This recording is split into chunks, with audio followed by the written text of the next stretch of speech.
Hey there, readers, writers, and friends. Story Serpent here, and today we are talking about the Shadows Between Us duology by Tricia Levenseller. It was published by Faywell and Friends, and get this. The copyright on The Shadows Between Us is 2020, except for the epilogue and the annotated chapter, which tells us that this book got pushed hard. It took 4 years for them to release it, and it was only 3 months later that the sequel in the duology came out this summer. So, March, June. Now, or maybe it was July. Don't recall. Because I didn't order it, and it didn't come in the mail. Because I have read some of Tricia Levenseller's previous works, and I gotta tell you, this duology surprised me, and not in a good way. But before we get into all that, today's random words are like, share, subscribe, licentious. So, what we know from the outer trappings is that this cover is too dark to pick up on camera. They have these lovely painted edges, both of these books, very pretty. In fact, when my 14-year-old daughter saw it, the first thing she said is, "Ooh, Mom, those are pretty." They have ribbon bookmarks that come with. And as you can see, maybe a little bit better from the cover for The Darkness Between Us, or Darkness Within Us, excuse me, is that we have this very pink, very purpley kind of color scheme here. In both books, we have a map at the beginning. Here, I'll use this one since it doesn't have the library coding on it. So yes, we have, not only are the interiors, the actual covers of both books embossed on the spine and the front, again, very pretty, lots of money went into this. We also have a functionally useless map that is not important at all and does nothing for us in terms of really telling us where things are and where things happen. A map of the interior of the palace would have been far more useful. The proximity of Alessandra's father's estate to the palace, relevant to, the city that surrounds the palace, tells me the king doesn't know who she is from the beginning of the book is BS. We'll get more into that when we talk about the world building.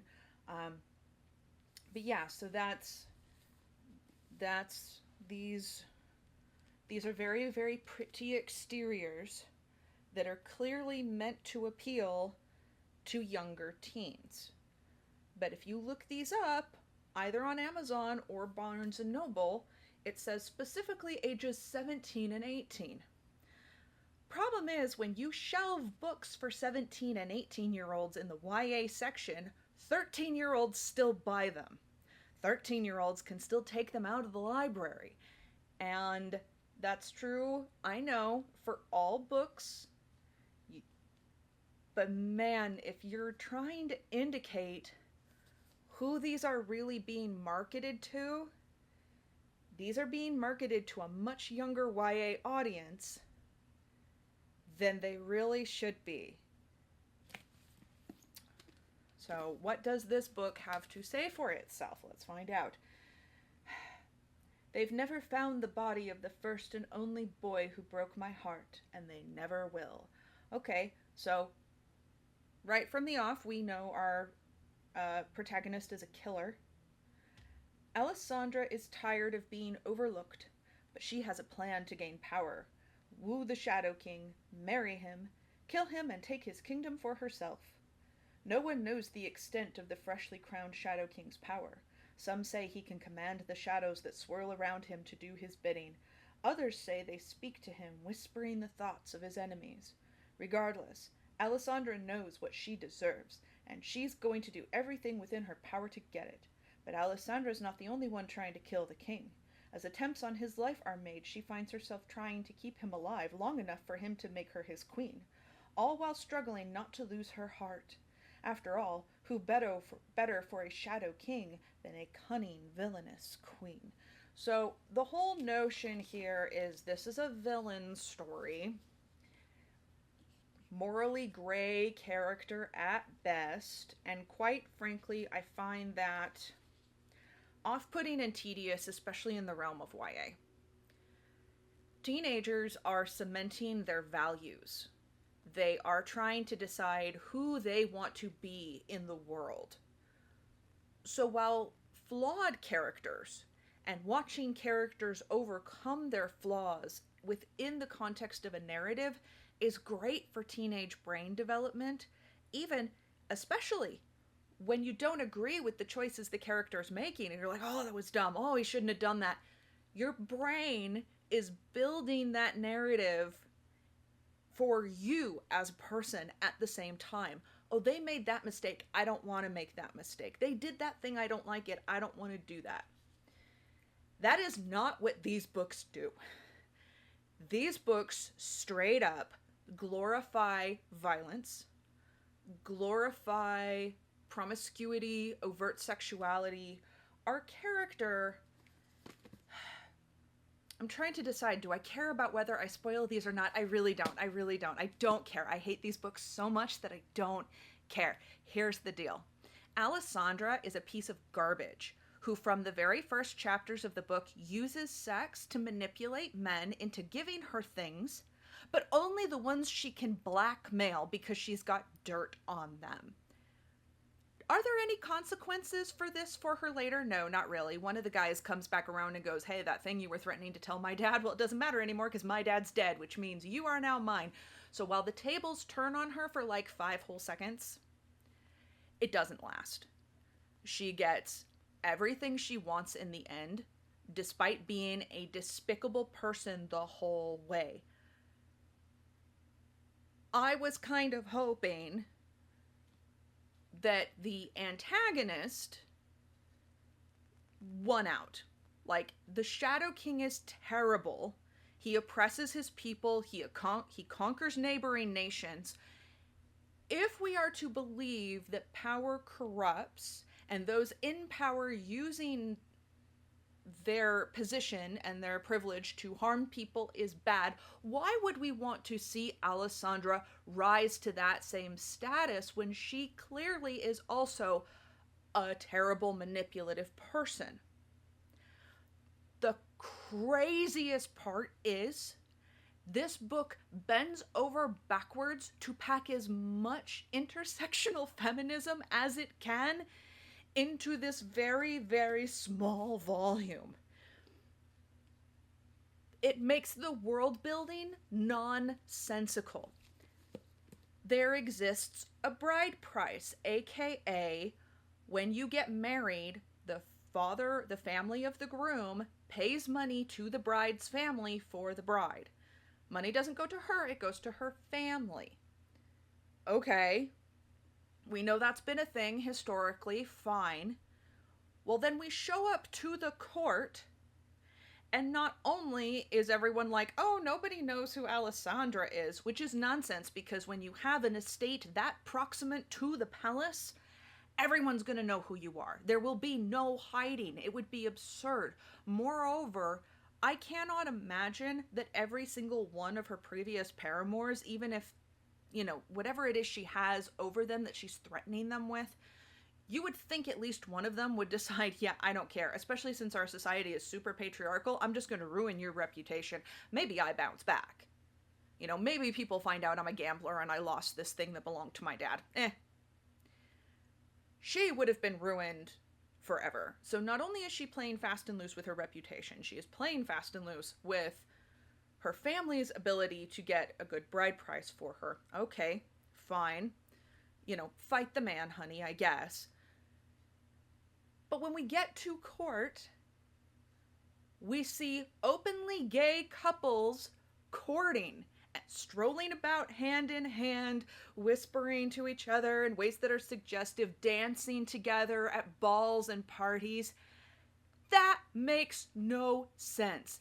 In the kind of world building that she has established for us, if the patriarchy is like, we shouldn't be seeing women's legs and women need to dress a certain way, and by the way, they are essentially commodified thanks to the bride price, there is no aristocratic female whose family would allow her to engage in lesbian behavior. Period. Full stop.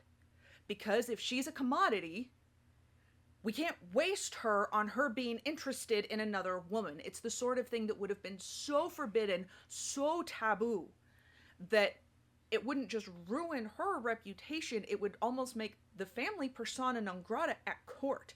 And while there might have been a discrepancy in between what's allowable for women and what's allowable for men, even young men would have needed to keep any homosexual predilections quiet so that their family can make them look like a good matrimonial prospect so that they can get the bride price for that marriage. It's nonsense. Out of one side of her mouth, she's saying, these relationships are good and fine, we should support them. Out of the other side of her mouth, she's saying, this is an oppressive society. It's like, you can't have it both ways, honey. Your world collapses in on itself. It doesn't make sense. Moreover, and yeah, I don't care about spoiling it for you, the person who's trying to kill the king is his older brother, who his father beat nearly to death. His only crime? Not having the family magic. He wanted the younger son to inherit, and instead of doing that legally, which he totally could have, like, you're king. You go, I love you, my son, you're amazing, we're gonna set you up with all kinds of cool stuff, you're gonna, like, what do you want to do? Do you want to lead armies? Do you want to be, like, the court artisan? Like, what do you want to do, man? We'll give you anything you want. You just can't be king because you don't have the magic. And that's part of our family ethos, is that we are ruling because we have the shadows. And you, unfortunately, don't. I'm sorry, but the kingdom has to go to your brother. I need you to support him. What can we do for you? You don't beat him to death and leave him in the middle of nowhere, especially when touching him negates your magic. You don't make yourself vulnerable that way. And even if you're gonna have him killed, again, you don't do it yourself. You find a guard who is so loyal to your line and to your family that you go, look, this is an ugly thing I need you to do. He has to die. We can't risk civil war. He doesn't have the magic. He can't rule. He's not playing ball with his brother the way I need him to, what have you, which there's no evidence of that, by the way. The brothers are supposedly super duper close and love each other before this goes down. But if you're king and you can't touch people without your magic going away, you don't do that deed yourself unless you are 110% sure he's dead. You don't just leave him there mostly beaten, you behead him. You get the job done.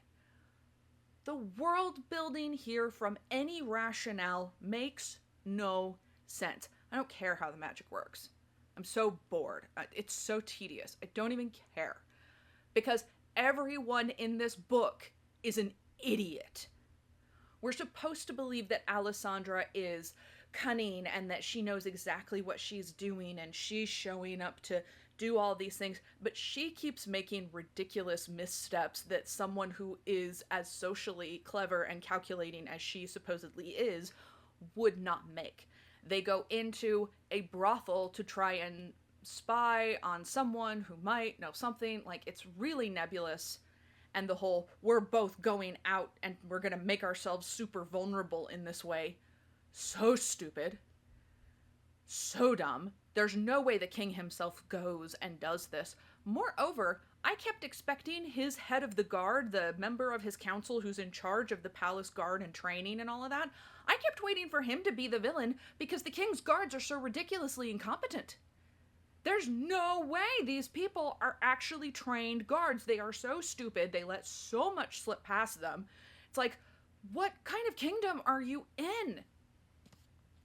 Look, you guys, book 1 was so bad that I refused to buy book 2. I got it from the library instead. No one was waiting for it. I didn't have to wait long until it was mine. There's still no one waiting in line for it at the library, by the way. Um, they pushed this one hard on Amazon and Barnes and Noble, The Shadows Between Us, the first one in the series. I think it might have even been like on a YA recommended kind of thing from Barnes and Noble at one point. This one came out to crickets. It wasn't even advertised to me once. I didn't realize it had already come out, and then I was like, oh yeah, I should check on that. Sure enough, it already had. Nobody was advertising it, and I snatched it up from the library real fast. This book, too, is even worse. Believe it or not. There is a scene that is straight up a fantasy. It's a woman's sexual it's actually a men's sexual fantasy redone for a woman. The idea is you walk into this brothel, everyone working there is gorgeous model quality, and at the snap of the madam's fingers, they all line up against the wall, and you get to take your pick from whomever. By the way, you don't know any of their names and you don't care. That scene would be considered absolutely despicable from a male point of view. It made me sick to my stomach that they, Tricia, her editors, Faywell and friends, thought that that scene was fine because it was from a female perspective. It's empowering. It's great. I'm so baffled. I was so baffled, I went back and picked up Tricia Levenseller's previous book, Warrior of the Wild, and read it because I read her first series, The Daughter of the Pirate King, Daughter of the Siren Queen. I read that first duology. I think it's a trilogy with a third book about a side character. I didn't read that one either. And I remember, like, her writing was fine. It was competent. I didn't love all the characters. I wasn't super engaged with it. Like, the story was interesting, but I didn't love most of the characters. And some of her themes and morals, I was a little like, I don't love that either. So I didn't pick up Warrior of the Wild. Having reread it, again, plays fast and loose with the world building. The characters are okay, but also you've got a woman wielding an axe better than most men, which is just nonsense at the age of 18. It just is.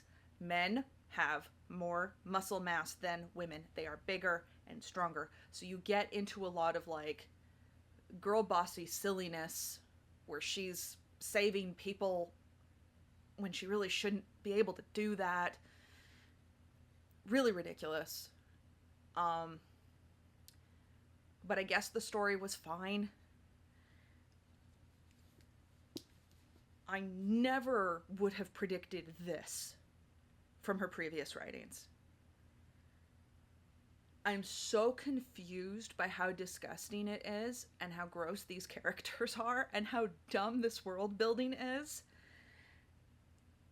I kind of wonder if it's a troll.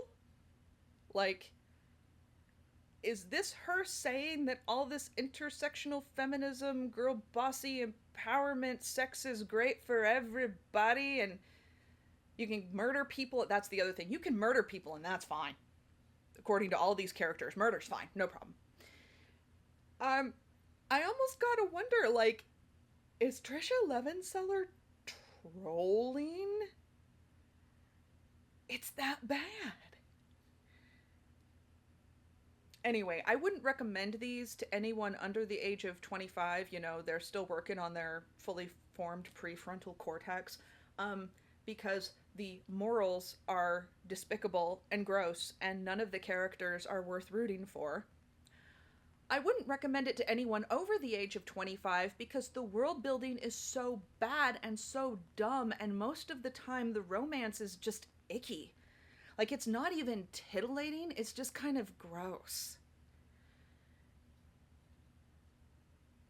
As you can imagine, at this point, I am sure, the Story Serpent gives these an Insidious. Because they're clearly being marketed to 14-year-olds. If these books were published by a different imprint, and they were for adults, I wouldn't have a word to say about them, because I wouldn't care.